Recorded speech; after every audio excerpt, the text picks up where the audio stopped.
एकीकडे द्रोणाचार्य कृपाचार्य स्वतःच्या शिष्यांना संकटात टाकतात, शिष्यांवर वार करतात, तर दुसरीकडे श्रीकृष्ण देव अर्जुनाला श्रेयसाचं ज्ञान देतात, बर्बरिक असुराचा उद्धार करतात आणि आजही खाटूश्याम मध्ये बर्बरिक देवता म्हणून पूजले जातात. आपण कुणाला गुरु करावं हे ज्याचं त्यांनी ठरवावं. गुरुर ब्रह्मा गुरुर विष्णू गुरुर्देव महेश्वर गुरुर साक्षात परब्रह्म तस्मै श्री गुरुवे नमः. ते ब्रह्मतत्व विष्णू तत्व शिव तत्व आपण बघणार आहोत की नाही, त्याला काही मर्यादा आहेत की नाही, की हा मंत्र कुणासाठी पण आहे असं नाही.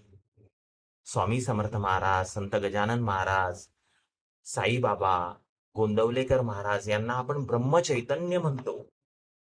याचं कारण आहे की त्यांच्यामध्ये ब्रह्मांडीय शक्तीचा वास आहे, तिथे ईश्वरीय चेतनेचा उच्च स्तर आहे, म्हणून आपण त्यांना गुरु म्हणतो. ब्रह्मा विष्णू आणि महेश्वर सामोरी बसले, मला ते दत्तगुरु दिसले. दत्तात्रय सारखा गुरु नाही, तर नवनाथ मच्छिंद्रनाथ महाराज आणि गोरखनाथ महाराज यांच्यासारखं गुरु शिष्य याचं दुसरं उदाहरण नाही.